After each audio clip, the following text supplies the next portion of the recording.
sense of powerlessness. The fact that in our culture that seems to be a great difficulty, that many people feel as though they lack power, can't control things, are at the mercy of the fates, that we live in this large machine-dominated world in which things are going on that we have no control over. The recent book out is talking about the surplus of powerlessness in our world. That there's so much that you can take, and it's all right, but you get to a certain point and there's too much powerlessness, and then we feel a great deal of difficulty, and a malaise takes over. As was pointed out to us last week, the rapid change in our world often intensifies or creates this surplus of powerlessness in the world. And so that many people feel this, and then when people feel powerless, then there's sort of a psychic response to that. There's an attempt to say, well, I will assert myself. I will try to get recognized or be noticed, and so on. And then when that doesn't happen, then it seems as though there's a further effort. It becomes me even more aggressive. I must make my presence known. And then when that doesn't work, and when people still feel a sense of powerlessness, then people often turn to violence. And that violence can go in two directions. It can be going outward, as we would suppose, in crime and muggings and all looting and rioting, all of that sort of thing.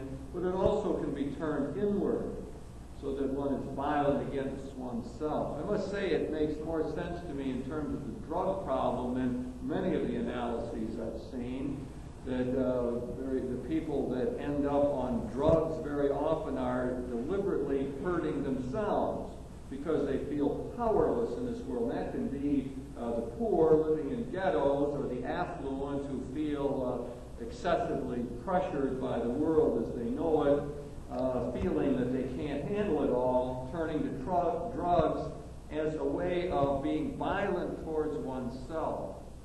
In other words, there would be a self-destructive tendency in the drug culture. That seems to make more sense to me than other explanations of what might be going on there. So we talked about the question of powerlessness, and then we looked at the figure of Mohandas Gandhi as suggesting ways to deal with that.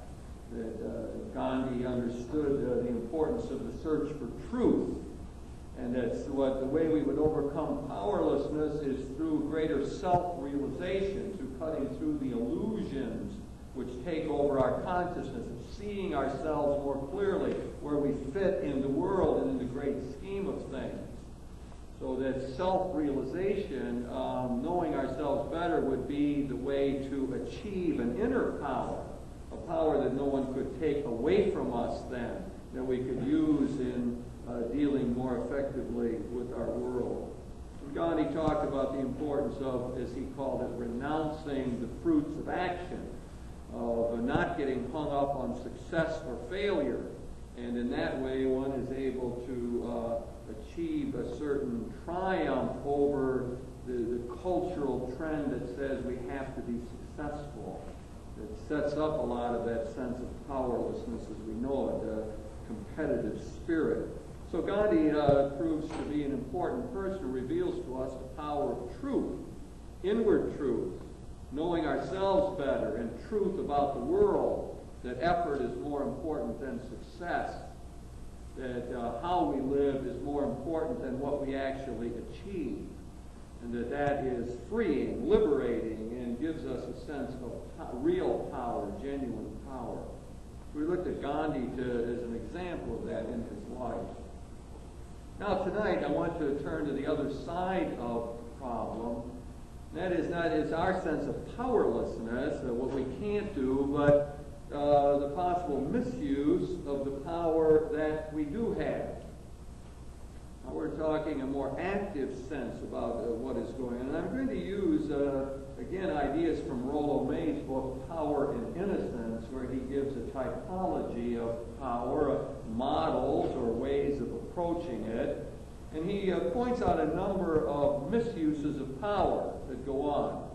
The first one he calls exploitative, but I will prefer to call that a coercive kind of power. The next one is manipulative and then competitive, and I want to use those as a schema for trying to look at this question of power and how possibly it might be misused in our society and more personally by ourselves as well. So in this coercive power, the tendency is to identify power with physical force. Now this is a very crude kind of notion. It'd be interesting to see to what degree we end up being affected by this. In our culture, of course, the Western is very important. A lot of our consciousness is shaped by those movies, the Western movies and the Western heroes. And of course, we know there it is violence that solves the problem. I mean, eventually the two people are out there and it's a question of who can draw the six-gun fastest and shoot the other. So that that becomes, the gunman becomes sort of the law and the way things are handled. This is the way you solve conflicts. And of course, that isn't just an old idea, because it keeps reappearing in our culture and on our TV screens. So someone has pointed out how often the conflicts that exist in family life or neighborhoods or whatever else in TV programs get solved by some violent act. So it sets up an expectation that this is how things are supposed to be handled. And of course, we live in a violent culture, as we well recognize. So much of that seems to be connected with the drug culture, which I find interesting way of linking the question of powerlessness and this coercive use of power. Because the people who are being fed the drugs and who have this demand and need feel powerless, and then we end up with all this crime and violence as a means of making the money, getting the drugs, keeping one's turf, and all of that. I didn't read Time magazine this week, but I noticed, I think on the cover it talks about the legalization of drugs, and I know that Ted Koppel had a program on that not long ago, and it seems as though that's much in the news these days. It looks to me like it's going to be a growing debate about the question of legalization of drugs, which has one component in the debate is how do you deal with violence and all of the crime associated with drugs and all of the people in prison because of it and so on. So we live in a culture in which, this is, a great problem, and of course it extends further, and we begin to think, well, how do we function in the world as a whole? There's always been that sense that, we are the world's policemen. Not always, I shouldn't say that. A more recent phenomenon, we are the world's policemen, and at times we need to use violence to straighten out the world. It's one way of thinking about what happened in the Vietnam situation. And we might think of Grenada in that regard as well. Use of violence to achieve policy ends and so on. Might think of the whole debate over arming and aid to the Contras in relationship to the situation in Nicaragua. So national policy has that element of coercive power in it. It's necessary sometimes for us to throw our weight around as we see it in the public domain. And it's also, again, as I keep thinking about it, as I keep seeing these connections between powerlessness and coercive power. So that part of our national problem seems to be our impotency, our inability to handle situations or to work our will in the world. Again, one might think of Vietnam in that regard, and the great frustration connected with that of not being able to win that war. And then as I try to think of this,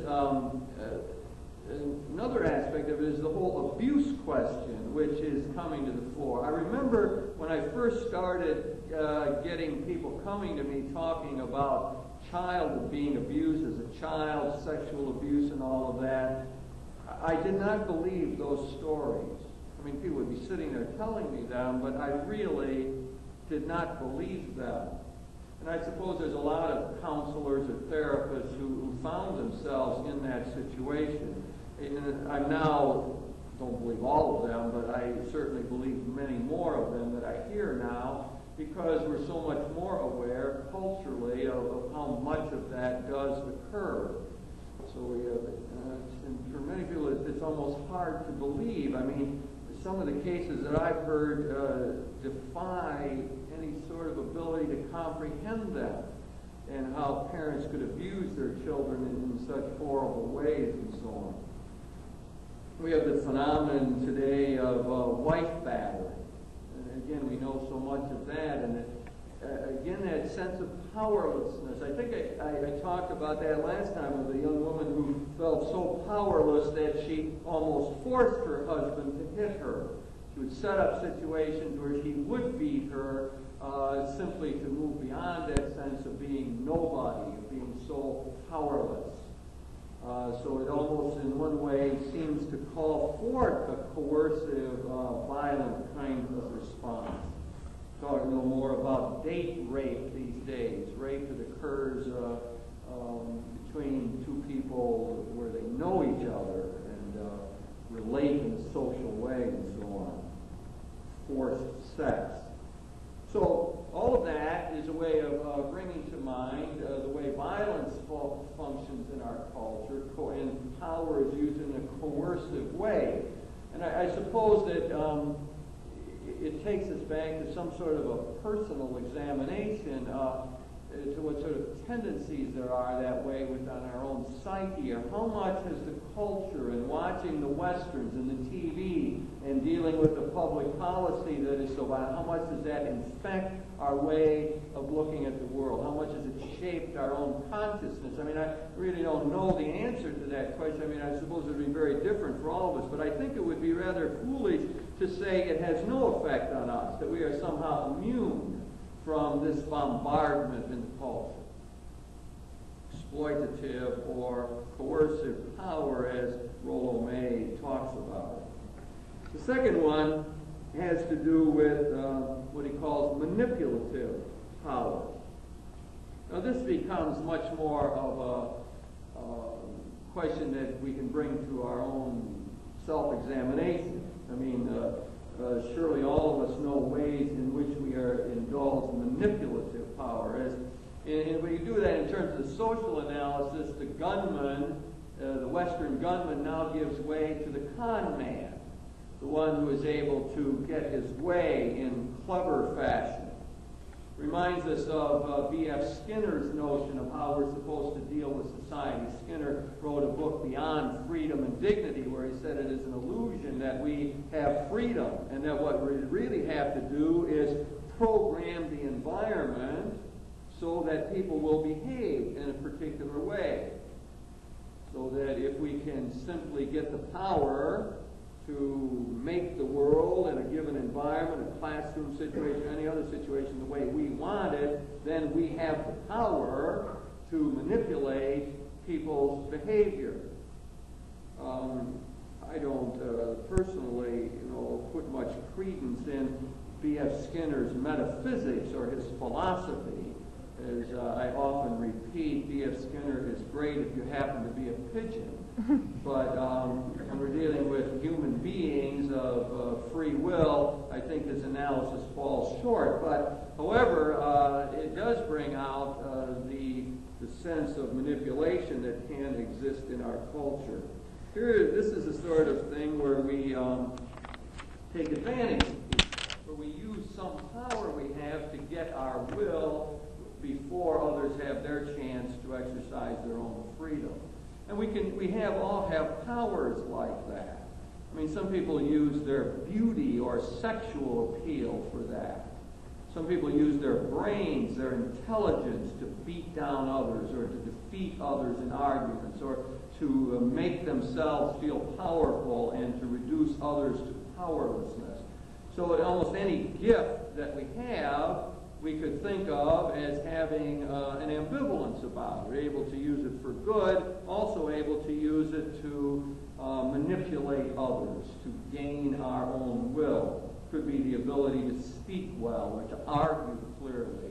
It could be the ability to use tears effectively, to be able to manipulate others in what we call that a passive dependent way now. So the one adopts that passive posture as a way of getting one's will eventually. So all the ways in which we're involved in subtle techniques of making things happen in the way we might want them to.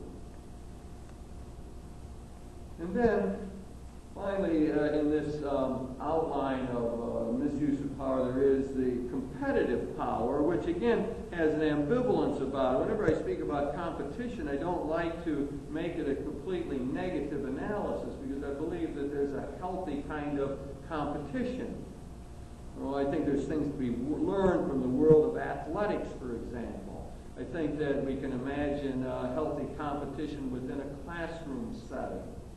I think we can see it, good competition among parishes, for example, today, where we have a more transient population. I believe in the long run that enhances the well-being of individual parishes and churches. And so, I mean, whatever it would be, there seems to me to be ways in which competitive power can be a good thing.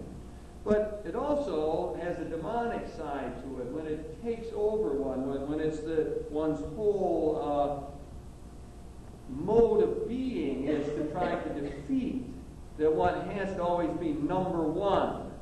In any situation, one has to rise above everybody else. And in an ordinary conversation, one has to be more witty or more charming or more persuasive than anybody else. In every argument, one has to win.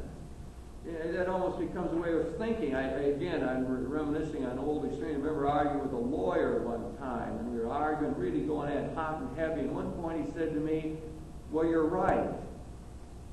I said, "What?" He said, "No, you're right." You know, and I was so taken aback by it. I said, if I think back how many times in arguments I've ever heard anyone say that in a heated argument. I mean, it's extremely rare. And, it sort of made the point to me of how much, when we're really in strong debate, we get carried away, we have the need to win the argument and so on.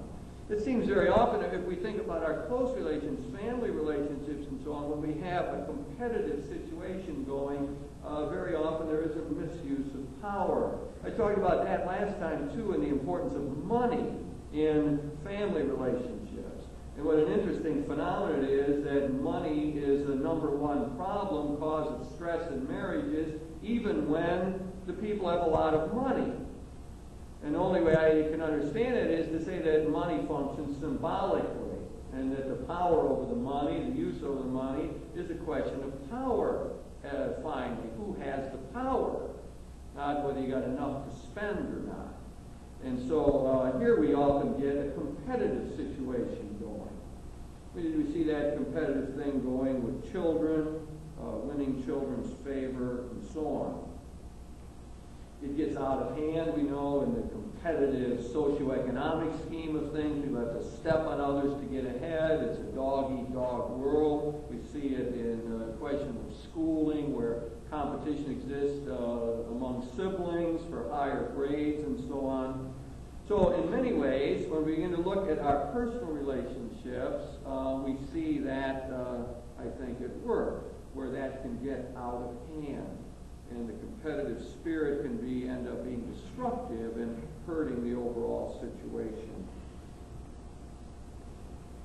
That analysis could be extrapolated to the societal level as well, where we have to say, well, the United States has got to be number one in the world, or we're always the ones who are right in international bargaining, where we have to have more armaments than anybody else. So that whole competitive thing is not just at a personal level, but exists at a societal level. And as Reinhold Niebuhr has reminded us in his book, Moral Man and Immoral Society, that at that level, the competitive urge and the possible misuse of power is even greater. So that when you extrapolate from personal relationships to group relationships, to neighborhood relationships or national relationships, international. At each level, when you get more organization, more people involved, the possible misuse of power becomes greater. As someone has said, it really doesn't matter if some country like Grenada has a national messiah complex because they can't do anything about it anyway. But if the United States, with all of our power and armaments, gets out of control in terms of a messiah complex or a need to dominate, then we've got a real problem because we can often work our will or we have power, coercive power to make it happen. Okay, that is a way to try to work our way into the problem of the possible misuse of power. What I'd like to do, and following my usual procedures, is to invite you to take a couple minutes to talk to another person about that and see if any of that makes sense. Some of you might want to do it personally, like point out of all of that I need to remember is, or in a more objective fashion that, you know, it does seem as though this problem is right, or what he said is on target, or I disagree with this or that. Let's take a couple minutes to do that. Let's see if there's any questions about that beginning analysis of misuse of power. And I'm sure you could look at it very many different kinds of ways and attempt to see if we can't work our way into the question.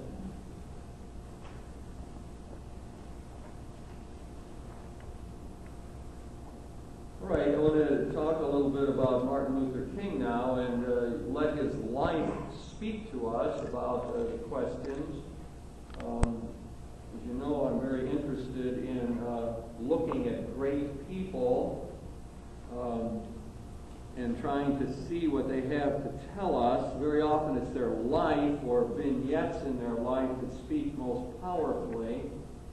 We could think of the Christian community, for example, as a community not so much of people who believe certain dogmas, but of people who tell particular stories. Stories about the founder and about the great people who tried to follow in the footsteps of the founder. So that is part of my reason for using what I call narrative theology. Because we are fundamentally, as Christian people, a storytelling community. That's how we come to know what God is all about and more about the divine-human relationship. That's how our scriptures are written as a series of stories. Long story about God and so on. Yeah, Rocky? Jim, I thought the topic tonight was about love. And I'm wondering whether you're leading us into the relationship between love and power. Yes, I hope to, Roger. These lawyers are always so clear in their thinking. Yes, that was the topic. I've forgotten. No, I didn't see it. That is, the dichotomy between the two things was the power of truth with Gandhi and the power of love with Martin Luther King. And what I hope to see from his life is the way love was at work, and then to look at some of his ideas and analyze those as to how they help us to deal with this misuse of power. Because the thesis becomes, to jump ahead, is that the only way we're going to deal with these misuses of power is by the transforming power of love. You know, if someone who's involved in sadistic sexual practices, where there is a coercive power at work and a manipulative power, is going to figure out how to deal with that, it probably will be in terms of the transforming power of genuine love, where that sadistic tendency is surrounded by the stronger force of love. So that's an exemplification of where I want to get to, and where I think that King takes us by his marvelous sermons, and especially by his life. But that's the thesis. The thesis is that it's only the power of love that can enable us effectively to deal with these other misuses of power. Because, I mean, you could say, well, just don't exploit people. Husbands, don't batter your wives.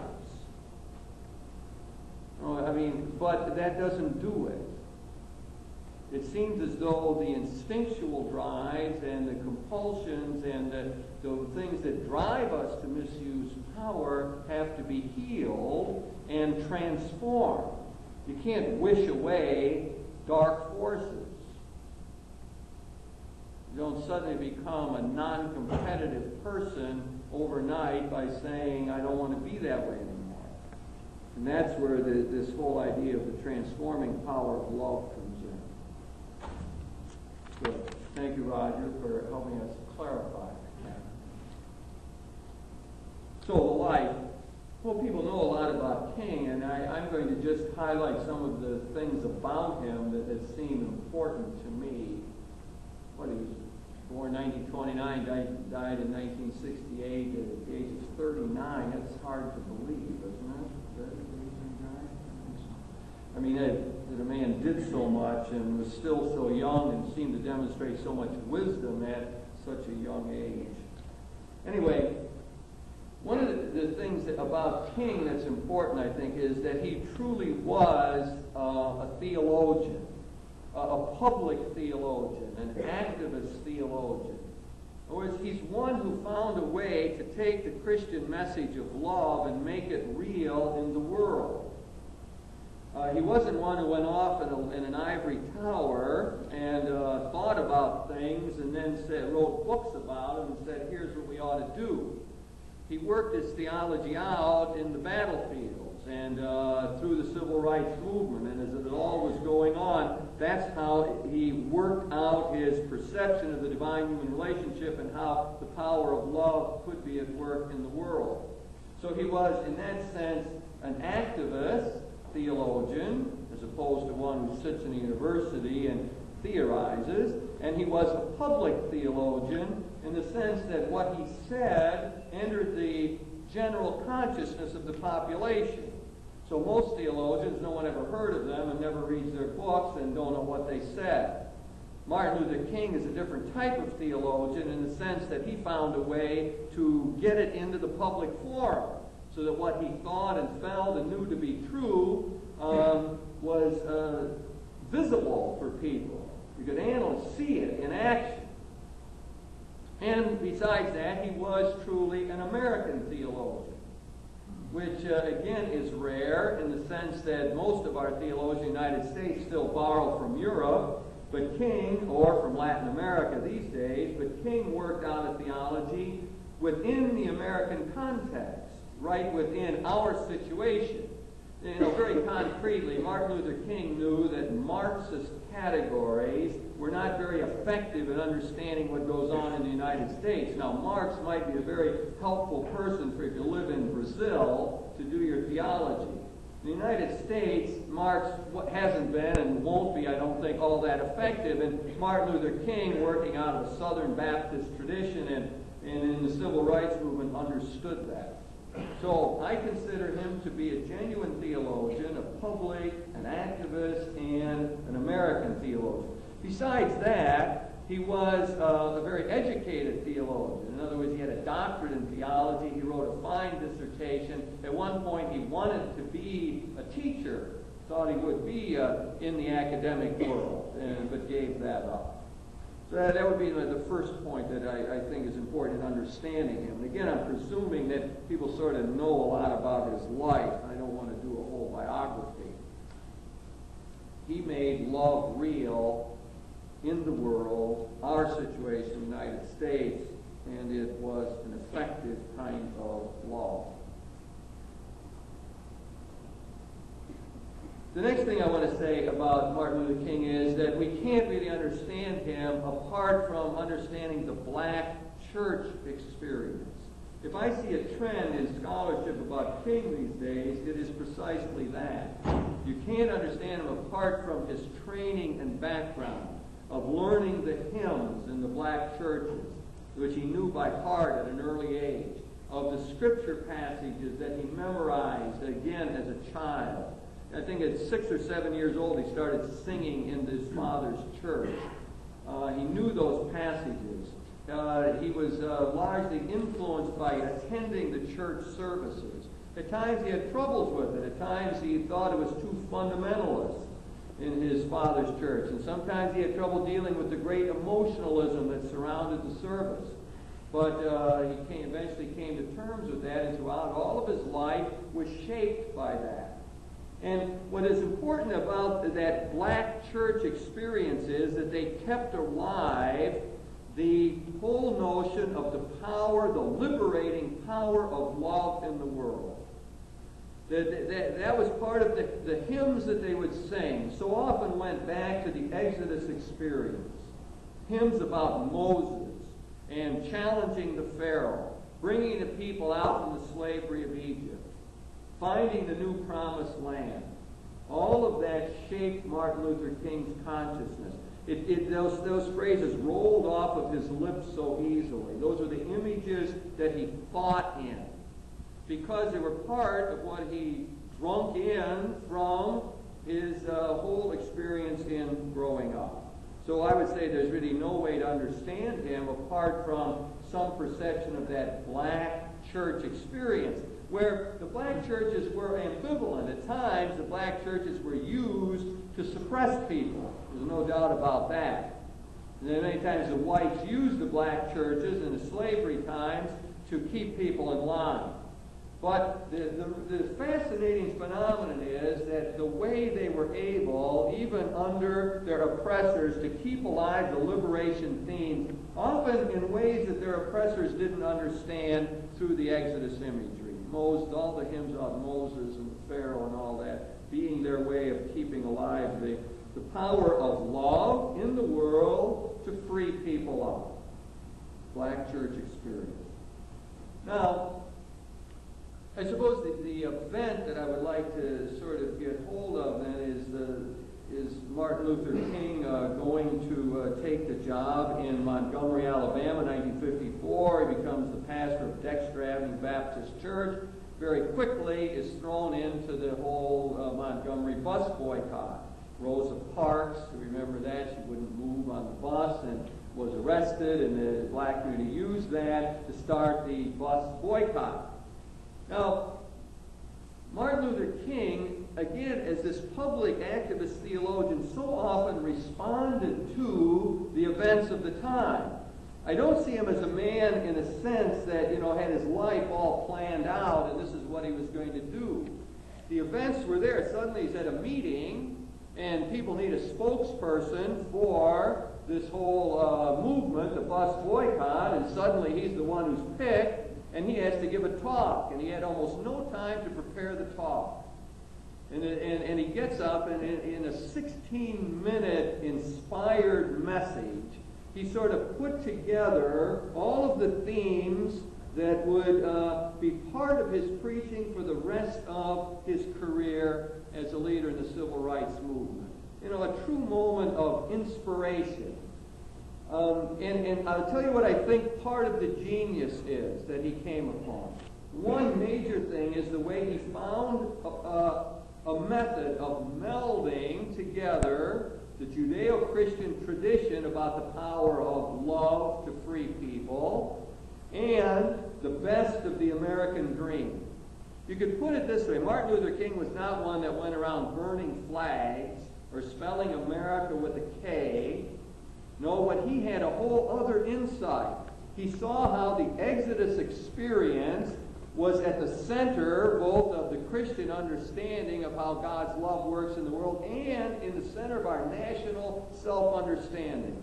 You have to know just a little bit about the American civil religion to appreciate this, but our founding fathers understood the founding of this country in terms of that same Exodus experience. They saw that God had made a covenant with this new land. It was simple. Here were people who were under the tyrants in Europe, under the new pharaohs. What do? They cross a big body of water, like the Israelites went across the Red Sea, and they come to the new promised land. They repeat the story of Israel. In fact, Thomas Jefferson, in an important inaugural address, said that God has made a covenant with us as he did with Israel of old.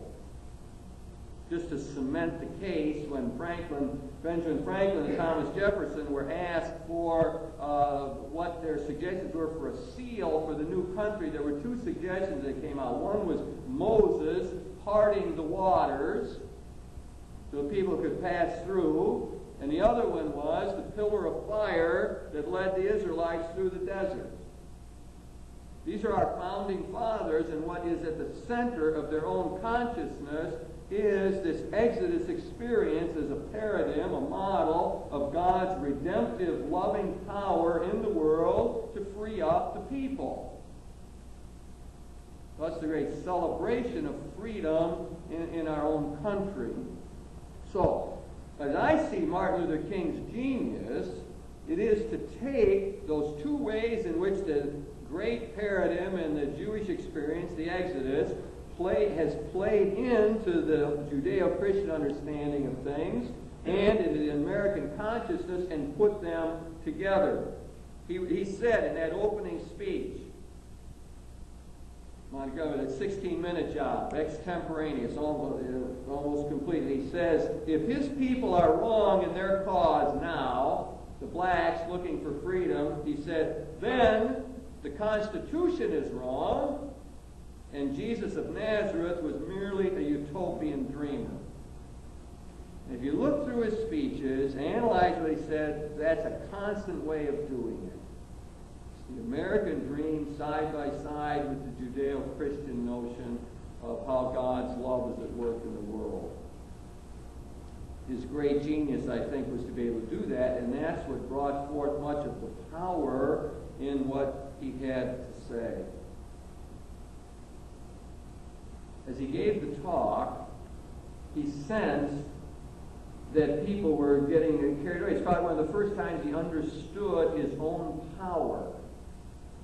People were just electrified by what he was saying.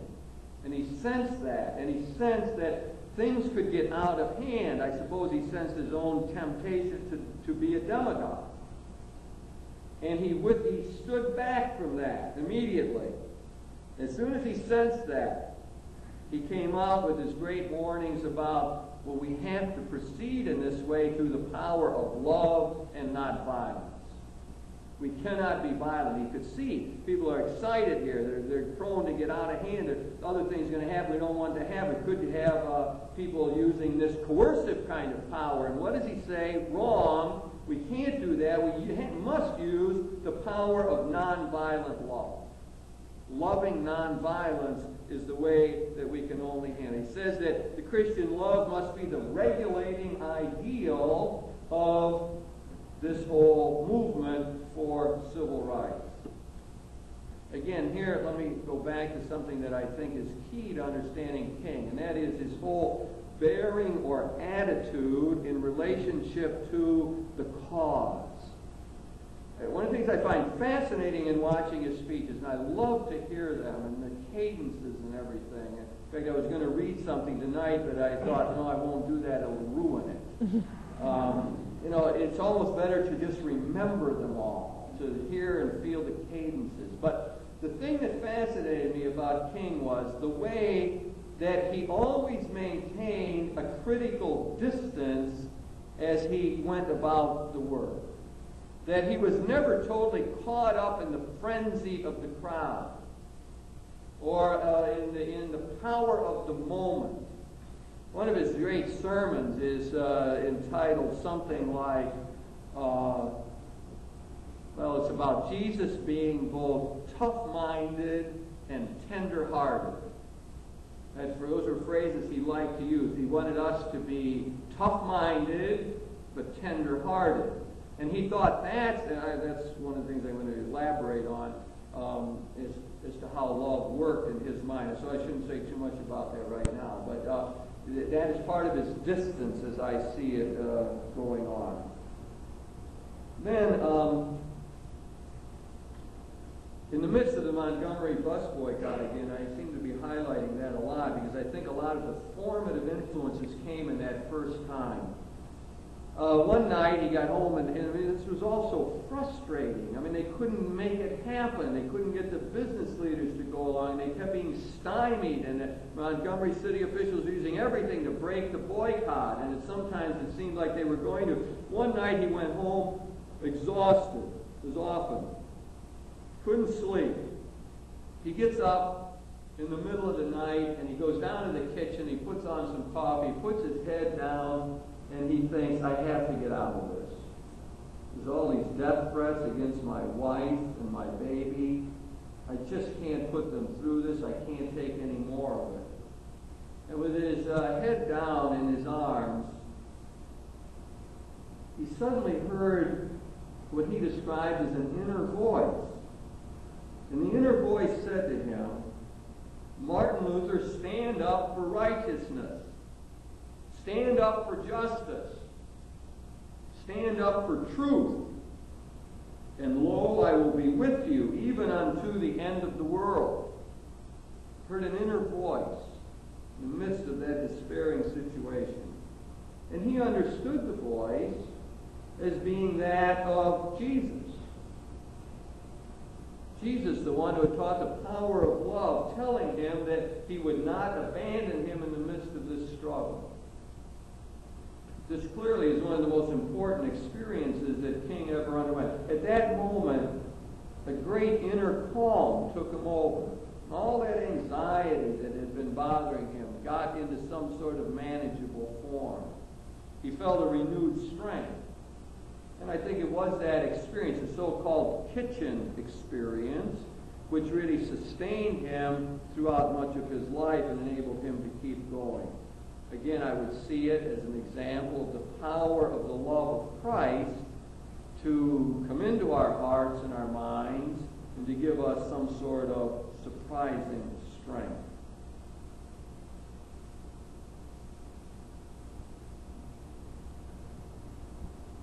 I don't know how much of the rest of the story, I mean, you know, the other famous ones, the whole thing in Birmingham. He goes to Birmingham and is working for civil rights there and so on, and a lot of successful movements that he has. At the same time, he's got all these problems. Things don't go right. As you might remember, a deranged black woman stabbed him in a New York department store. And they said if he had sneezed at the time, he would have died. He was that close to death. He was often charged with crimes that he didn't commit, often put in jail. Much of what he tried to do wasn't successful. Most of us think of the time he went to Chicago and tried to get Mayor Daley to make major concessions and was not able to achieve that. He was attacked by Stokely Carmichael and the people of Black Power people who thought he was too soft and that his method of using the power of love really wouldn't work. There had to be another way of going about it. So that, you know, as you begin to think of how power worked in his life and this power of Christ, it certainly didn't remove him from all of the vicissitudes of life. It seemed as though the pains and the crosses were multiplied, and he had his great times of depression, very difficult to keep going often. He had the whole thing of the FBI bugging his motel rooms when he was on the road and using the tapes from those situations against him, mailing them out to the newspapers, sending them to him, being played in front of his wife, Coretta, all of that sort of thing. So, I mean, the man went through tremendous trials and crosses and so on, and yet always felt that power of love that was able to keep him going. One of the things out of his life, again, that I find is the interplay with Malcolm X.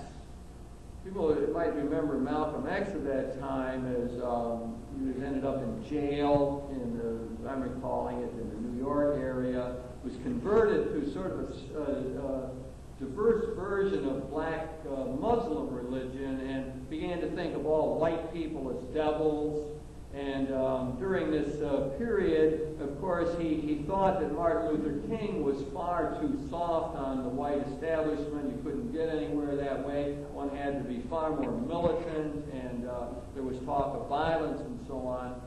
And Malcolm X eventually, through his experience in going to Mecca and so on, sort of changed his mind, came around, began to see things in a little different way, and I think moved much closer to Martin Luther King's experience. In fact, shortly before Malcolm X was assassinated, he went down, and Martin Luther King was in jail in the South, and Malcolm X went down to visit him. I don't think he really got in, but did talk to Coretta and sort of make a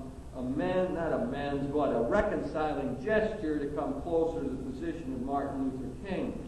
I find that interplay between those two leaders at that time very interesting. It's almost, in my mind, as though the power of nonviolent love had a way of reaching out and healing other people within the black community and helping them to see the power of that particular gospel insight. I'm going to stop there, I think, with the biography of Martin Luther King. And see if, why don't we just see if people want to make comments or questions. Maybe there's people who would like to fill in or bring out other things of the way that the power of love was at work in his life, or ask questions about it.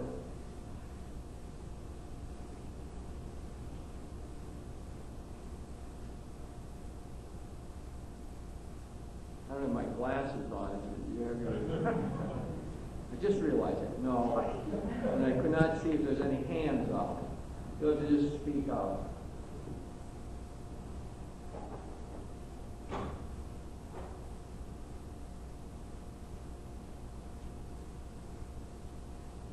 Yes. I can speak to the symbolic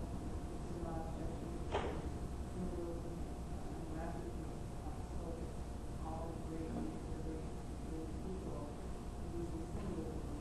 Yes. A question is asked about Martin Luther King and the use of symbolism and so on. Well, I think that the first thing that comes to my mind in there is his great ability to come up with the driving, compelling images, verbal symbols. So the symbol of the dream would be the great example of that. The dream and how that is able to move people and to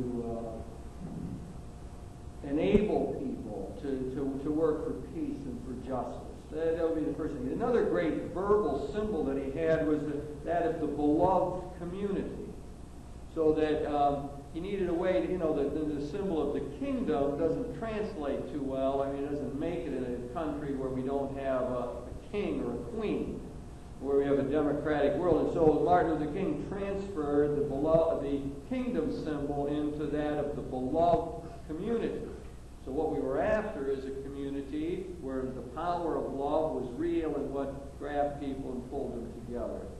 So those would be verbal symbols that would seem to be important to me. The other symbolic gestures, of course, were the marches. Again, here we see a direct echo of Gandhi. It's interesting, the interplay between Gandhi and the United States. Gandhi was very influenced, I forgot to say this last time, by Christians and Western thinkers, Tolstoy being probably the prime example of that. He had a correspondence with Tolstoy all around the question of nonviolence and so on. And he also knew Thoreau's thought in civil disobedience, and also Ruskin. So anyway, through Thoreau and so on, certain ideas came to Gandhi about how to work for justice and so on. And then those ideas, in turn, influenced King. When he was doing his studies, he heard a lecture about Gandhi that was very important to him. He later went to India and visited after Gandhi's death and went to some of the holy places connected with Gandhi and sort of imbibed some of his spirituality, and then brings that back. Now, the link-up is that the march that Gandhi used so effectively, the Great Salt March as an example, of course, was one of the primary symbols or ways that Martin Luther King responded to the situation here. The march being a way of bringing to conscious awareness the injustices that prevail, a way of strengthening the moral resolve of the people involved, and a way of forcing the oppressors, in this case, to look at the injustice, sort of a way of touching their conscience. So the marches, I suppose, again, would be a very important symbol that he used throughout. And I would say again, the leaders are often masters of the symbols. Those who control the symbols control the consciousness, are able to shape the debate. And that was important to him. Like the struggle over black power was important, so that he wouldn't get edged out, and the black power people would then sort of move him off to the periphery and take over the debate. And that's where again the power of love becomes so important. That King would not let them push him into a posture of seeming to be weak and passive and dependent. And instead, he insisted on this power of love. So all of the biblical imagery surrounding that symbolism became important to him as a way of, bolstering his case vis-a-vis the elements in the Black Power movement that he thought were becoming too radical or tending to be violent.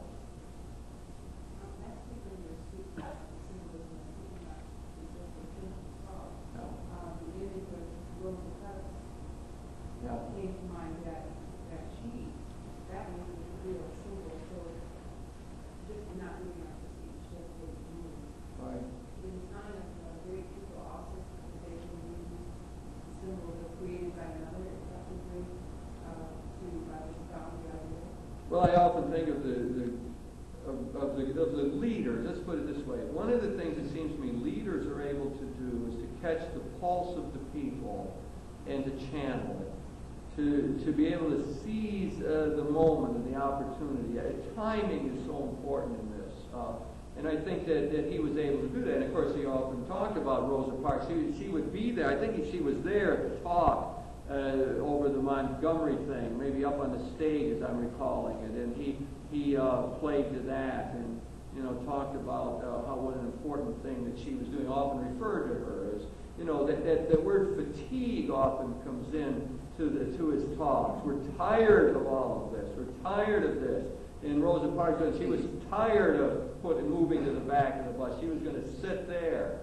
And you get a lot of that in his rhetoric. We're tired of this situation. We're not going to put up with this anymore. Yeah, I think he used that very effectively.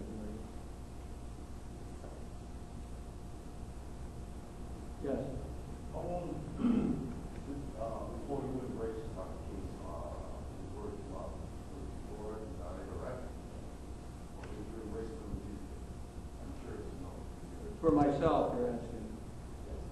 Yes. I would say that Martin Luther King's fundamental message resonated with me early on, from the first times I can ever remember hearing him.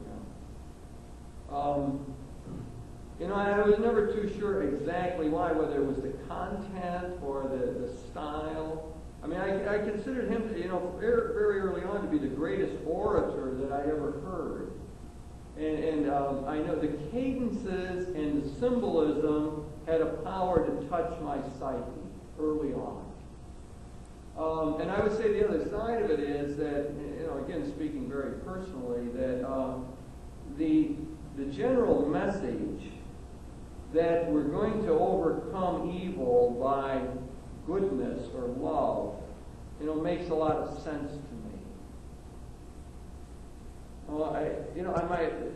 That whole thing, my father was sort of big on that. I remember, he didn't believe in hitting his children. He left that up to his wife.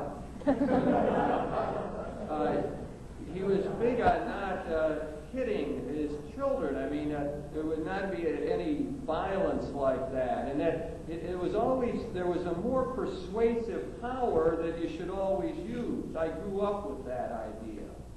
That power was often talked about. I mean, it sort of had a twofold thing. I think maybe it's why the tough-minded, tender-hearted thing resonates with me. It was, we can reason together over this, in a sense. We can see through this problem together. This is my father's general way of dealing with situations like that. And underneath it, I always felt in the midst of whatever verbal rage would be there to begin with, I could always sense the tender-heartedness.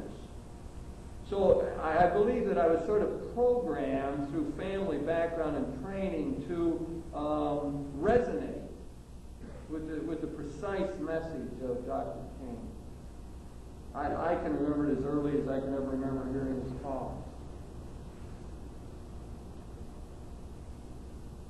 Regarding his theology or his doctrine, are they put in any kind of specific forms, or did it just come out of the gospel, or is there any kind of tradition that he's established? And one can say, well, I belong to Martin Luther King's church. That kind of thing. You know, it's a question that takes me back. It's about is there some systematized way of understanding his thought, or is it put into any particular form? Well, I think the first answer to that is that he didn't write any systematic theology. Oh, that's one way of saying it. Then you can look and say, but what influenced him when he did his theological studies? There's a number of people who are important to him. One was Reinhold Niebuhr, the great Protestant theologian. Niebuhr was important to most Protestants who were studying at that time, and he was what we call a Christian realist. And Niebuhr was insistent, well, I mentioned him before, about moral man, immoral society. King learned a lot from him, but Niebuhr's big idea was that power was important. That you couldn't pretend like that power was something that Christians didn't worry about or get their hands dirty with. That if we're going to make a difference, we have to play the power game. We have to be involved. And Niebuhr was also a public theologian, so King picked up that side of him. The other influence on him was what we call the social gospel. We associate with Walter Rauschenbusch, the great Baptist theologian. And the social gospel people were interested in saying, we can make the kingdom come now. Kingdom isn't just off there in the future, something far away, but the kingdom is now. And the great job is to build the kingdom in the world now. And so Rauschenbusch worked in the inner city in the New York area to get rid of poverty there, to create a better situation. So that's another influence on King as he goes on. He wrote his doctoral dissertation partly on Paul Tillich and another thinker by the name of Wyman. And so that was an influence on him. But when you get down to it, I think that what really came out of his guts, more than those theologians, was the whole black church tradition, which centered on two major things: the Exodus, Israel, and the suffering Jesus. Jesus who suffered on the cross. Jesus who went through the passion. So that when he gets down and really gets into it, that's the kind of imagery that comes forth, sort of naturally. And one way to get at this is through his sermons. They're collected in this book, Strength to Love. The excellent collection of his sermons. Although I must say, if people want one book that you want to get that best collects his writing, that would be The Essential Writings of Dr. Martin Luther King, edited by James Washington. It's a big, thick book of 600 or 700 pages. The Essential Writings of Dr. Martin Luther King, edited by James Washington, Harper and Row, 1986. But in there, it's collected around various themes, and you could get some sense of his thought. But I would say that, when you get down to it, what's in his guts and what makes him tick is that black church experience, the Judeo-Christian tradition, Exodus, and suffering Jesus. two poles of what really works for them. Let's take a 5-minute break, and we'll come back, and I will try to apply some of this and put it together. It has to have an influence.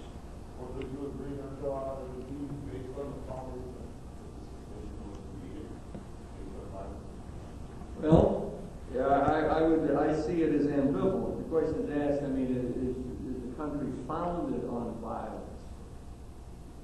You have, I see it as a mixed thing. One element of the founding of the country obviously has violence connected with it, the violent treatment of the Indians.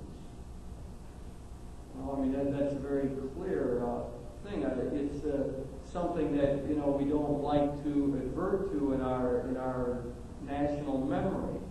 But that's the fact, isn't it? I mean, they were here. You know, even the statement, Columbus discovered America, probably sounds sort of strange to an Indian. You know, it's a whole way of thinking of the world that, you know, it's just natural. As Columbus discovered America, well, you know, it's as though no one was here. I mean, they already were here. So that is a very biased historical memory to begin with. So there's that element in there. There's the Spanish method of Christianizing people and so on that would have to be factored into all of that. So, yeah, there's that side of it. And the other side, and I mean the side that Martin Luther King chose to pick up on, was the far more positive, liberating element in the whole understanding of the founding of the country. That all men are created equal, that we have inalienable rights, and that there's a dream that all should share in that. Now, as we see through history, that dream, of course, is very truncated and limited to begin with. You know, it's referring, for example, women don't have the right to vote. You know, or black slaves are not considered to be human beings. But, I mean, on the positive side of this, what seems to be true and what Martin Luther King intuited was that the American dream can be expanded. It can be more comprehensive. You can that there was a liberating power in it and chose to capitalize on that. I myself believe very effectively, very wisely, pragmatically, and I think correctly. And of course, history proves that because the American dream, which was so limited, eventually did include women and the right to vote. Eventually did help produce the civil rights legislation and the voting rights legislation in the 60s. Oh, and it seems as though it has an interesting power to keep being expanded and being more encompassing. And that's what Martin Luther King's dream is about. This is not unlike the way the Christian gospel functions, where there seems to be a thrust towards liberation. The gospel can be used to enslave people. The preaching to the blacks in the South before the Civil War was an enslaving type of preaching. That is, you know, you put up with this slave situation and then you'll get to heaven someday. It was an opiate. It was used as a repressive measure, and Christian gospel can be used that way, has been used that way throughout history, just like the American dream was. However, what I find to be interesting, and that many people are finding out, it has another side. It also has a liberating thrust, an encompassing thrust. And thus, the gospel can be used to free people as well as to enslave them. The Judeo-Christian tradition can be used that way, was used, as a matter of fact, in the black churches. And was used, is being used in our own time to talk about the liberation of women, of Indians, of Latin American campesinos, right down the line. And it's not, and people aren't saying, well, don't look at that gospel because it's sexist and racist and so on. They're saying, no, if you look at the inner core of it, the thrust of the message of Jesus, it is a liberating power. Thus, I would answer your question by saying there's an ambivalence in the founding of the country, just like there's an ambivalence within the gospel. And both have been used in a positive way, and can be used in a positive way. And my political sense is, need to be used that way. If we're going to form coalitions and get the job done and create a more just society. And that's one of the reasons I, look up to Martin Luther King so much, is because he figured out how to do that as no one else in our culture, I think, ever has. No one else that I can see had ever put it together in that package like that. And the key was the Exodus. And he knew that. That is interesting, too, because that draws in our Jewish friends. It means that they don't have to be on the outside of this whole mix that we have in our country either. Could be a nice reconciling point between blacks and Jews in our country. I'm going to go on and try to analyze this now from his writings and so on. He says that the key problem here is the divorce of power and love in the modern Western world and in the American psyche. That those two things are seen as polar opposites, as antithetical. There's power is one thing and love is another, and they don't really have much to do with one another. In other words, to talk about the power of love in a sense is a contradiction.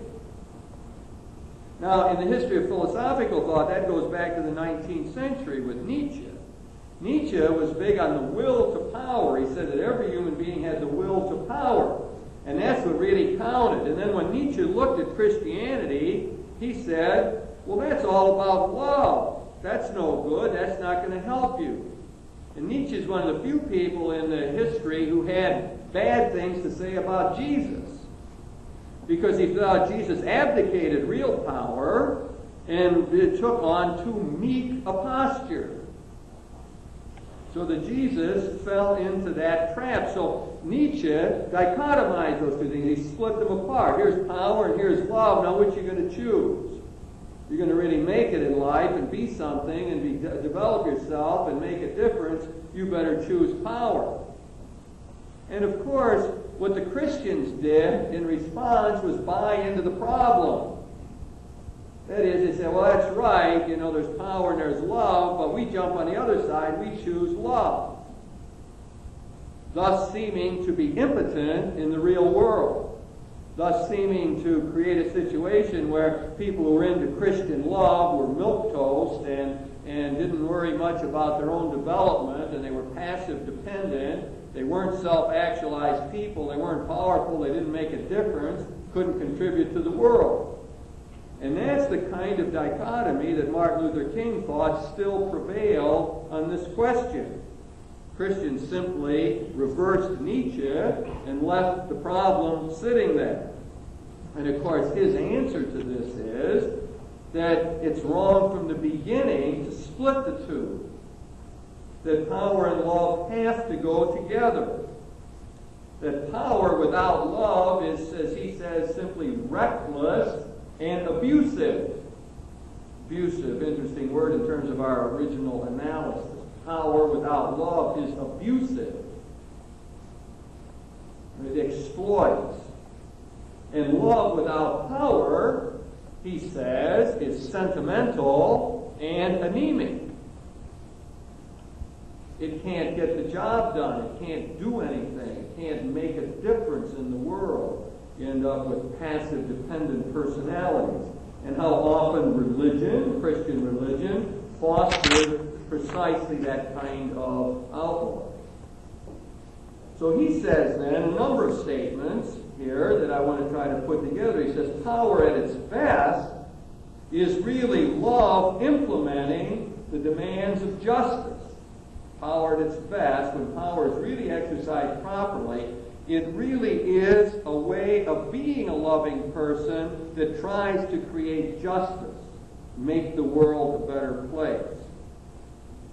And then he says justice at its best is really power, which corrects everything, which impedes love.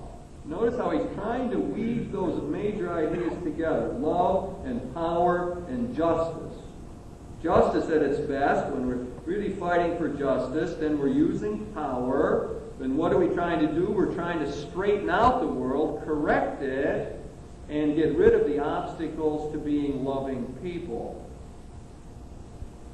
In this whole scheme, as he's trying to present it, then love is not weak and emotional, but strong and capable of organizing and directing our energies and our activities. Then one of his favorite phrases, preached a whole sermon on this, he said, in actuality, love is the most durable power in the world. It's the best power. And the one that really works pragmatically, it's the most effective power. It is the highest good. And he relates that in his theology again, to saying, and as John tells us, that God is love. And when we participate in God, we participate in God's love, and therefore in God's power.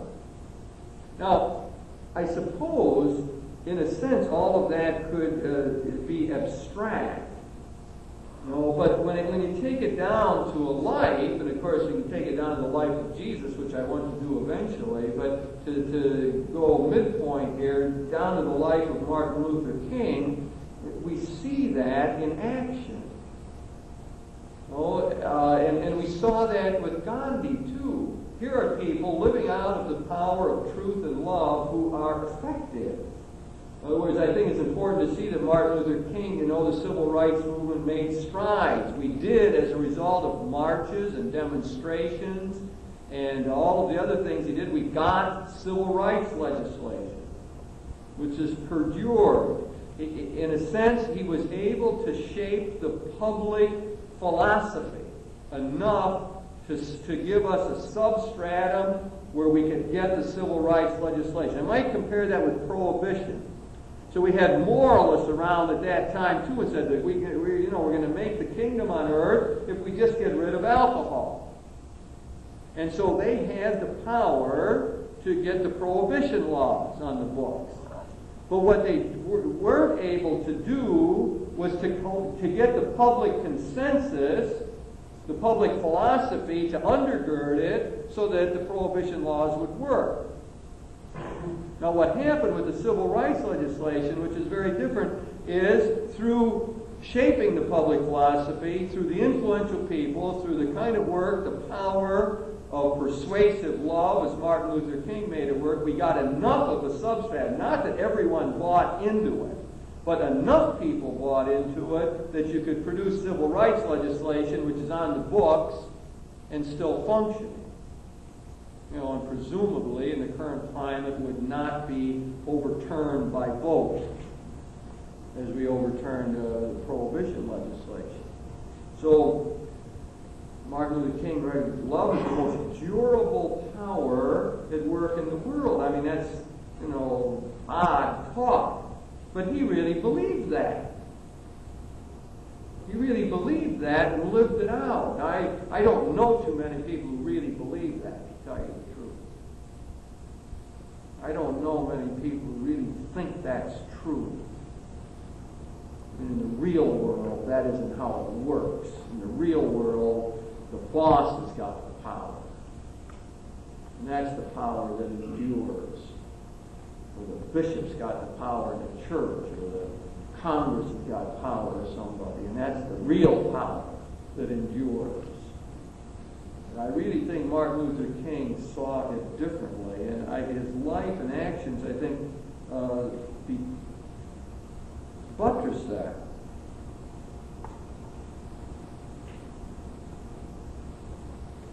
He thought that love, in other sense, was the greatest weapon that we have. When his house was firebombed during the Montgomery bus boycott, first thing he did, he was off in a meeting. He called up, and his wife and his baby were all right, and that was fine. Okay, so he gets home, and he goes in the house, and he looks around, and then people are collecting outside. and a crowd is gathering, and it's getting ugly. And he senses again the danger that there will be violence. And so he comes out and he talks to the group. And what comes to his mind in this situation? Remember, his house had his wife and child could have been killed and all that. What biblical phrase comes to his mind as he gives this talk? He who lives by the sword will perish by the sword, he says to the crowd. Immediately he turns back to the Scriptures. He's shaped by that ethic of Jesus. And he tells the people that violence will get us nowhere. We have to confront the problem with love, not violence. And then he says, I forget if it was that occasion or another one, but he says, no one will pull me down and make me be violent. No one can do that. No one will have that kind of power over me to pull me down to their level. Because the real power is the power of love. And the people went home, dispersed, and did not act violently as a result of this violent act perpetrated on Martin Luther King's home and family.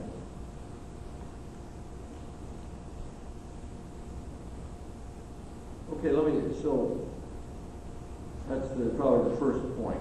Power and love have to go together, and that love is power. Love is the most durable power as he teaches it.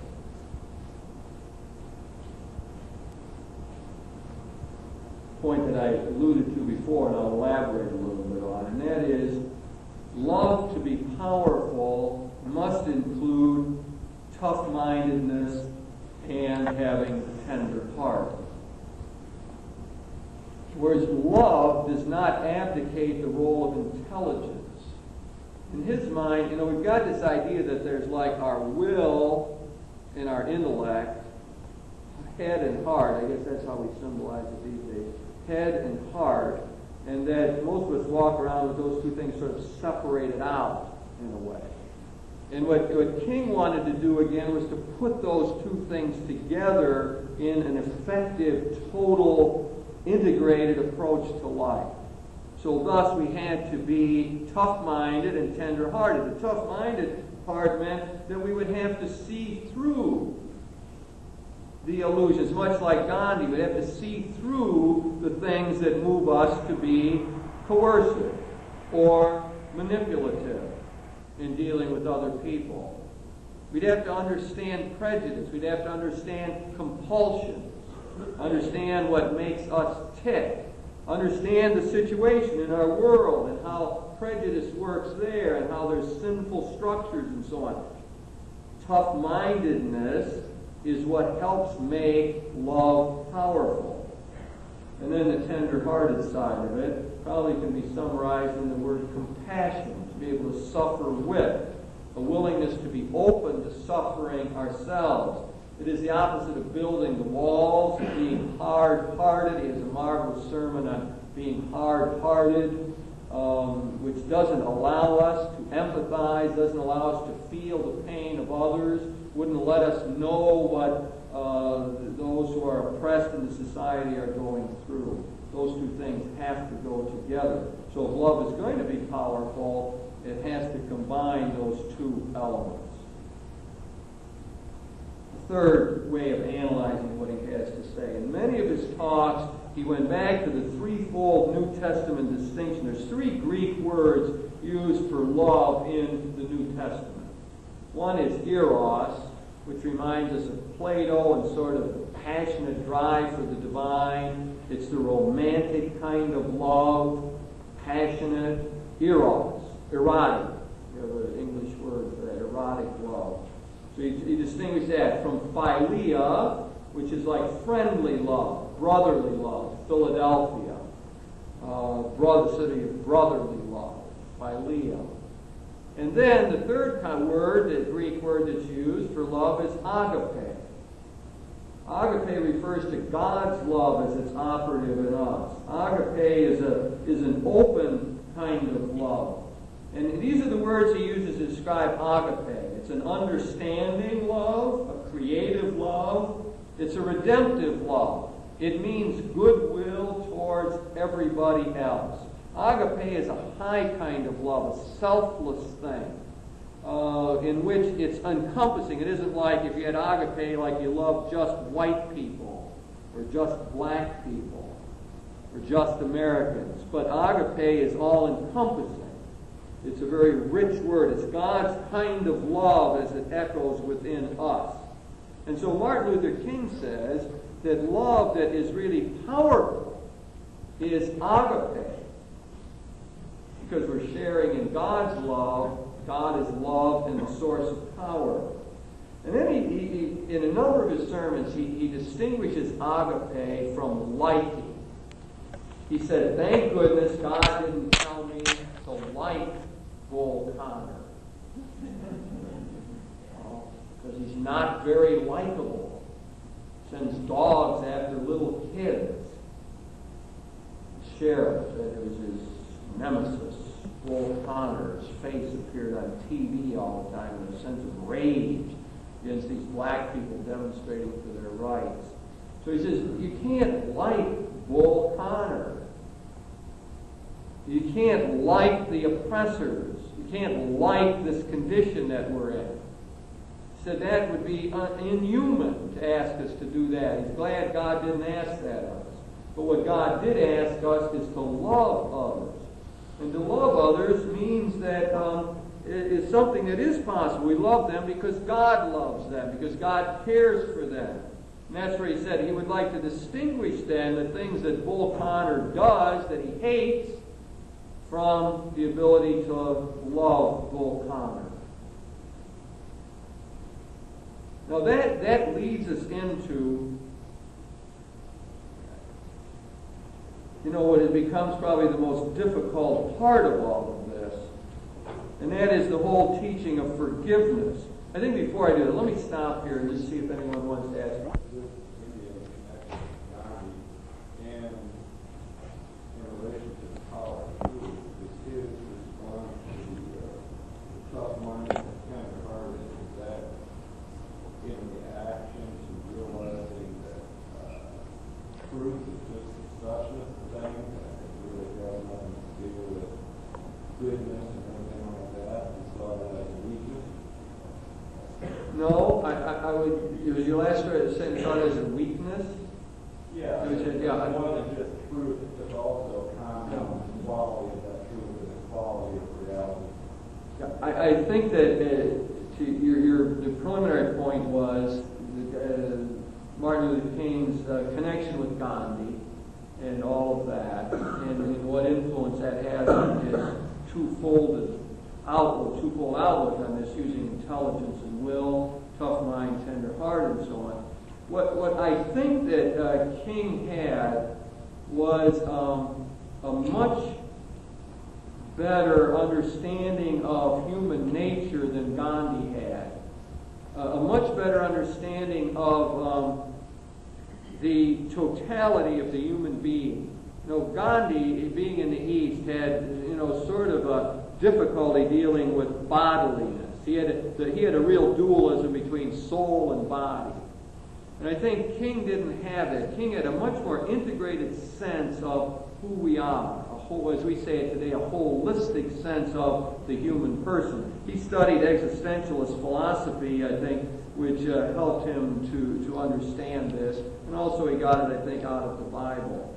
So I think that you used an interesting phrase about the truth and suchness. I think that he saw a couple things about all that. And one is that he was a believer in what Catholics almost see as natural law, that there's an intelligibility built into the universe. I wish I could think of the phrases that he uses, but it's like the long arm of justice working its way through history will always prevail.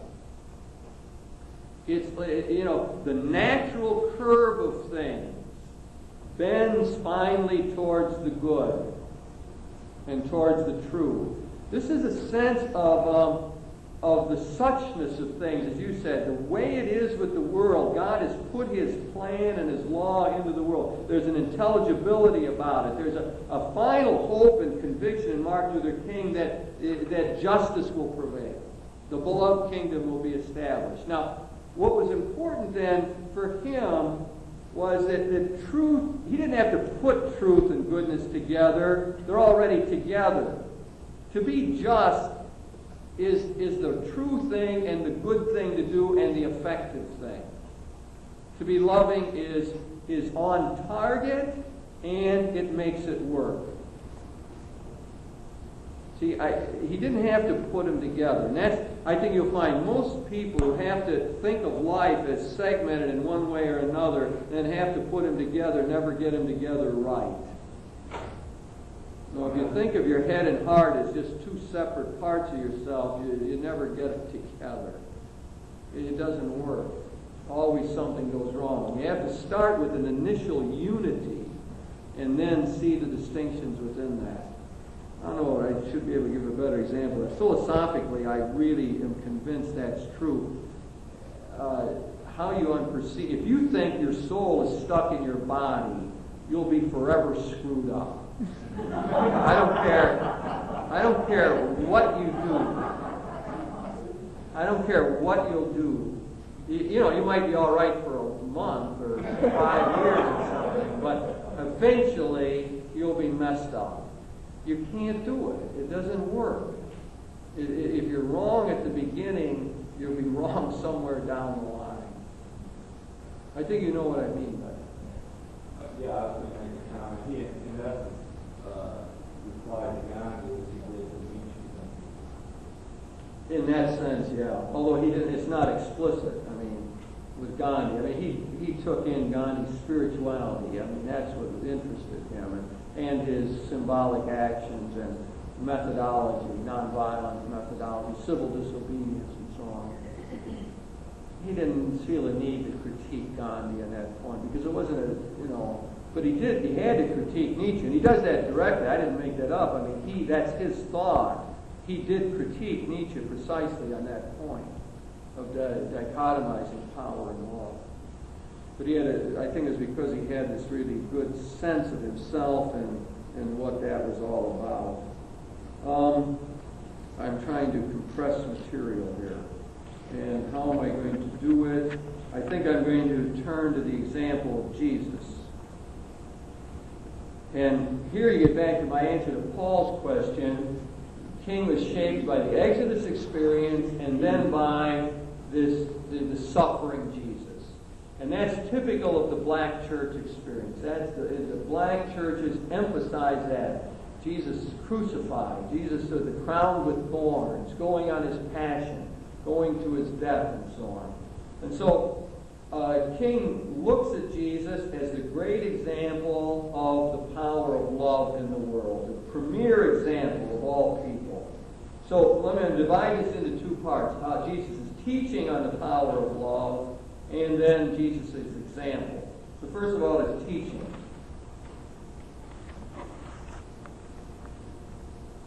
If you want to get down to the nub of it and where it really bites, that is Jesus' teaching that we're supposed to even love our enemies. You know, the rest of it is nice. You should love other people you'd like to be around and so on. But we want to get down to where the crucial part of the message is we're supposed to love our enemies. Now, there's some people who would say when Jesus says that he, must be kidding, or he must mean that for nuns, but no one else could do that. No other person who lives in the world, a hard-bitten business world, and so on, could ever think of making that real. So what King needs to do, first of all, is to say that Jesus was not an impractical idealist or a utopian dreamer, but he was, as a matter of fact, the most practical teacher we've ever had. That he knew, and this is Martin Luther King, that love was our one chance for survival. That loving enemies was crucial to even surviving in the world today. It'd be interesting to do an analysis between the USA and Soviet Union in terms of the upcoming summit. I just did a reflections article trying to look at that from one perspective, a more cooperative mode. But to see, in Martin Luther King's conveyed, it's the only way we can survive. And he insisted Jesus was a realist. Jesus knew how hard this was. And then King goes on to say, well, how would you do that? If you really wanted to follow out Jesus and this power of love to forgive enemies, how would you do it? He says, first of all, you must develop the capacity to forgive. And he says, to forgive another person is not to ignore what they did or deny what they did to us. It means, rather, that forgiveness allows the other to have a fresh start. You know, I often say that probably where I got that from King a long time ago, and I hadn't remembered that until I went back to some of his sermons. But that, what does it mean to forgive another? That's an important question. And what he's saying is, it means that we will allow them to have a fresh start with us. Not that we forget what they did that hurt us, but we'll start over. Forgiveness is a catalyst for that. It moves us towards reconciliation. So the first thing we're going to love enemies is we must have the abiding capacity to forgive others. We're supposed to walk around with that ability. Second thing in how we're going to do this, we must recognize that the other person is more than the evil thing they did. Bull Connor probably loved his wife. He probably took good care of his children. He's more than a sheriff who tried to keep law and order in this kind of situation. And then that takes us back to remembering we're all a mixture of good and evil. All we know the same temptations that other people have. Why should we just put them down or harbor these grudges against them? Maybe we've done as bad to other people ourselves. Maybe we were as insensitive to someone as they were to us. We remember these other people are not enemies of God. They might be our enemies, but they're never enemies of God. Third thing and how we're going to do this, do not seek to humiliate or defeat the enemy, but to win their friendship and understanding. When they won the Montgomery boycott, they went back on the buses. King was the first one to go on the bus. He says, remember, we don't walk on there with an attitude, we defeated you white people. We go back, and we don't want to humiliate them in this situation. We want to befriend them. We want to win over the oppressor, bring them to our way of thinking. What we want is a victory for all of us, both whites and blacks, not a victory over against them. I mean, that can be handled just within family situations. So, someone doesn't always have to be defeated when we got a problem area. And we try to work out situations where that we all can win somehow. And then he goes on to ask the question, well, why should we live like Jesus taught us to live? And he says, first of all, we should do this because it's the only way to break the chain of hate. Think of it, what do we know about child abuse? Isn't it got something to do with children who were abused? They grow up and they abuse their children. That one-to-one correlation, but there's a high incidence of that. You see it over and over in people who grow up in bad situations. They repeat those errors, mistakes of the previous generation. King saw you can't get any place with hatred, with violence, with abuse. Someone's got to break the cycle and say, I was abused, but I'll never hit my children. There we have a giant. There we have a person who stood up and did something to reduce the pool of evil in the world. So we must break the chain of hate. That's why we should love our enemies. We should love them because if we hate them, then we become bitter people, poisoned, our corroded personality. It distorts our own values. Hate hurts us as much as it hurts the persons we hate. Distorts. We can see that. so true. I mean, it becomes an obsession what these people did to us, or how are we going to get back at them? It siphons off our energy instead of doing something creative. And then, back to the point I made with Roger when he asked me the question in the beginning, love is the only power capable of transforming the evil, of transforming the enemy into a friend. It's interesting, he went back and he used the story of Lincoln. I don't remember this, but Lincoln in his debates when he was running for the presidency, there was a fellow by the name of Stanton, who gave him a terrible time, called him all kind of names, really ripped him apart and so on. And after Lincoln got into office, he chose him for his cabinet, to be the Secretary of War.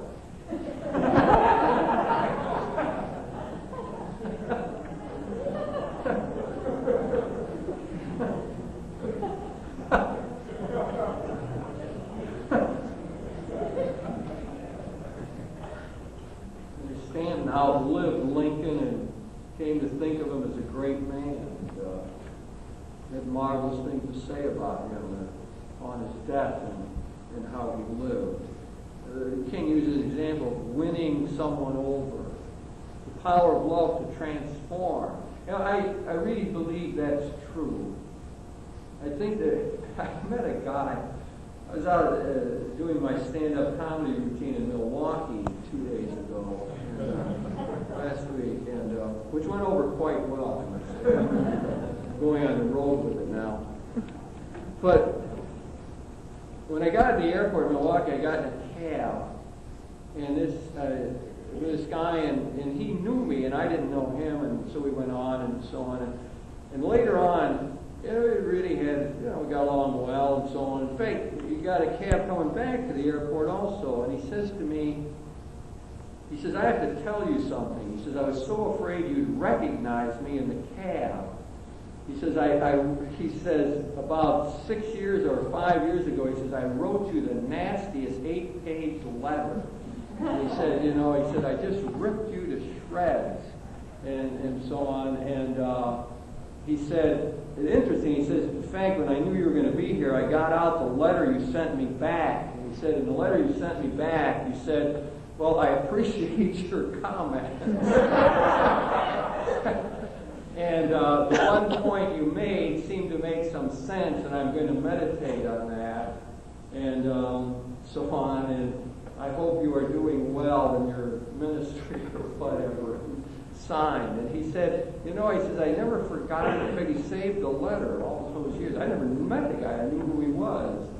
And he was saying that we were talking about how that, sort of softened him about a certain issue that was at debate and so on. Anyway, what does that mean? Well, I guess it's something about exemplification of responding to a vitriolic attack with something other than like and kind, and that maybe that softens or breaks something up or something good might happen.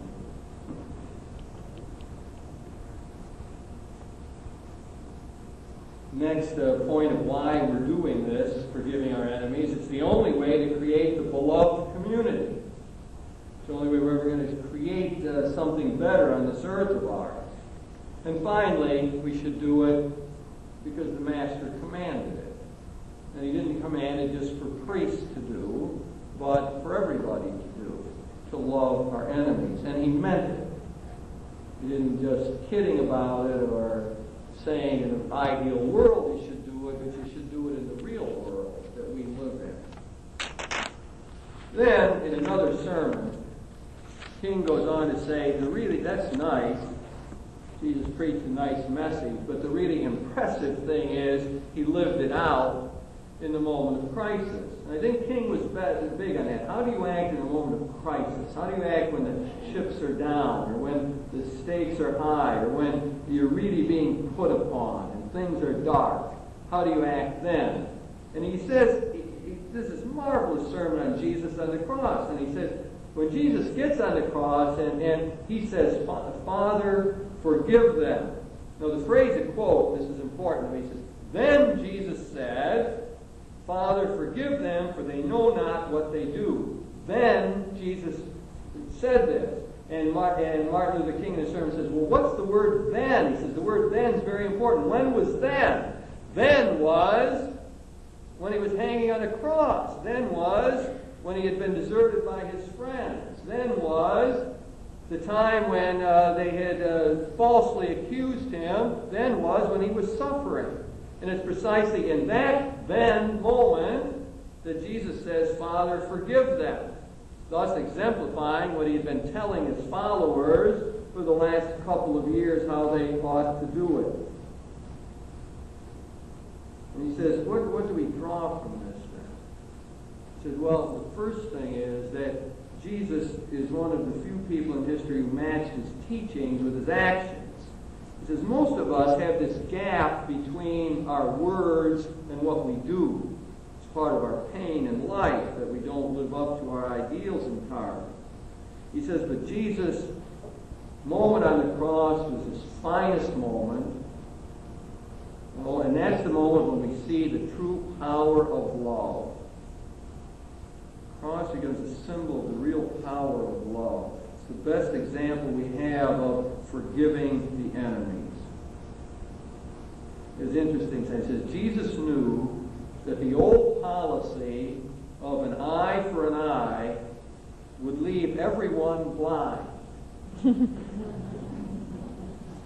And that somehow you had to break that if we were going to produce a world where people could see clearly, who could understand what was going on. That takes us, so the first point he says is that he gets out that Jesus combined the teaching with the action in a really effective way. He overcame evil with good, does it in the moment of crisis. And then he says the other thing Jesus understood, this gets back to your point before, I think, is that the problem of evil in the world and what goes wrong is largely a matter of blindness. He says, Father, forgive them, for they know not what they do. So that so often what is going wrong is that people don't understand. They don't see. There's malice, that's right. But he goes through all these examples where decent people in almost every other way sometimes abuse their children. So decent people start wars. Decent people step on others in the business world. Well, that's that. These people, sort of decent middle-class values. And he said that what Jesus points out to us is that these people are blind. They don't see. And that therefore part of the power of love is to illuminate, to show another way to live, to point out what sometimes love does. What the guy told me in Milwaukee was something that the letter that I wrote back helped him to see something about himself, about how vitriolic he has been, and that he really ought not be like that. Also, that kind of response maybe can bring this out, that love finally can conquer hate.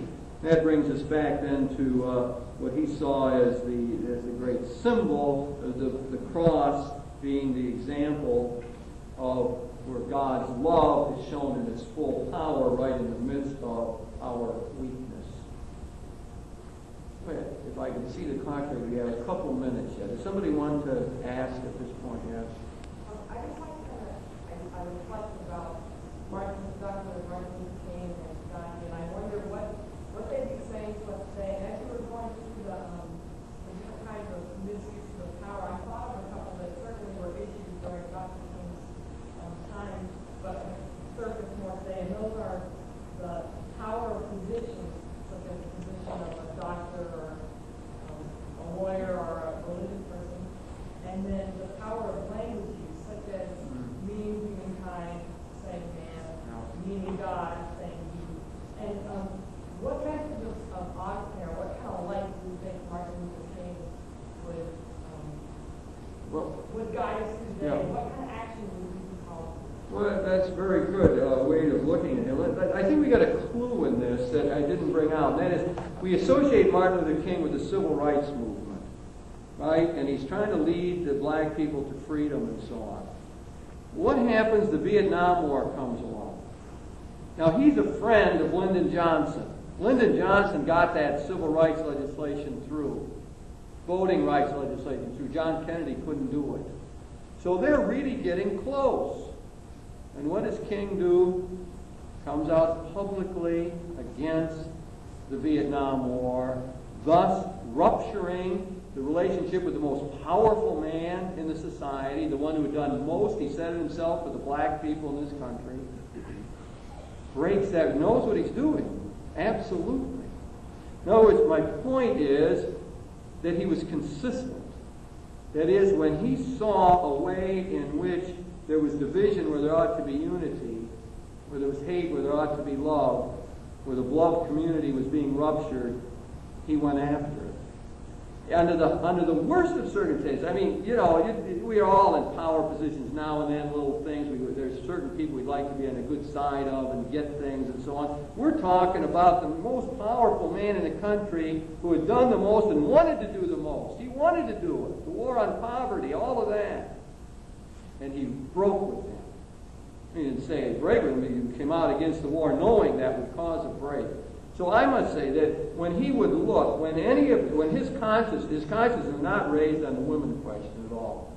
That language, he uses man throughout all of his talks and mankind and so on. But I have no shred of doubt that when that was brought to his attention, when conscience was raised on it, he would have been right there in that movement, supporting it. In any of the other places where people are biased. And in that sense, he was larger man than Gandhi. Gandhi talked a good game, but I mean, he was really there in India. You know, I mean, Martin Luther King truly lived out this broad, loving thing. And you can see this. There are few people I can think of in history who, when the stakes were so high, were true to principle. You know, his house is firebound, and he says, put up the sword. He breaks with the President of the United States, the man who could have got everything he wanted, or moved in that direction. So I'm sure he would be there. And wherever he saw it, he was on the side of the dispossessed, the hurting. That's what he said. Why was he against the war in Vietnam? It was out of empathy for children being napalmed and peasants being having their places destroyed and all of that. Opposed to war on the basis of people being hurt in that situation. Injustice. Jim, do we get a sense that people like Dr. King and Jesus in their lifetime feared the abuses of power and the kinds of power that they were generating because they felt it might get out of control? And yet their sense of righteousness and their sense of justice for what they believed in gave them the courage to stand up, even though there may be those among them who might want to persuade them to move in another direction, violent direction. I'm hoping people heard it. In essence, it is, are the great people tempted to, or do they understand that their power could get out of control in some way, right? But the interesting thing, when the temptations of Jesus are put together in the Gospels, they're temptations to power, to the misuse of power. Turn these stones into bread, jump down, give you all the power, all the kingdoms. And it's often thought that those temptations are collated into one place, the kind of temptation Jesus would have known throughout his lifetime. Misuse of power. I think he understood that about his followers, too. One of the things he said most clearly to his followers was, don't throw your weight around like people in the world do. Don't throw your weight around. If you're the leader, you must be the servant. He was hammered that home. He saw that power. It's amazing to think of the abuse of church power over the years in the light of that stringent, strict, comprehensive statement Jesus made about power. It's really quite amazing. Now, Martin Luther King, I think, he was so caught up in the moment. He feared black power and it getting violent. I know that. He always was worried that the marches would get out of control. You remember some marches he started and then called them back? He always had to educate the people so they would be under control.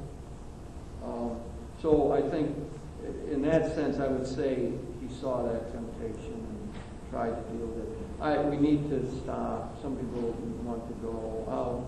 I'll stay down here for a few minutes to talk if you want to do that. I want to thank you for coming and for being here as part of this two-part series. I'm going to miss Father Sil Jaworski, who's so often in these lectures been, he gives me good vibes here. And he's moving to Indianapolis, and Sil, we want to wish you well there in your pastoral work there in Indianapolis. And thank you for being here. We're going to have, I will lecture in the fall again. And probably a more expanded series. In my own mind, I think it's moving towards something like American spirituality, something I want to do some work on this summer. And then we're lining up our Murray lectures for next year, so this room will get used. And Father Brian Hare will be here, as some people know. Him, the great man with his behind the peace pastorals and the economics pastoral. And then also we have Fame Perkins, one of the fine women scripture scholars in the country who will be here. So there will be future opportunities for continuing education here, and we hope that people continue to avail themselves of that. I appreciate your presence. Thank you.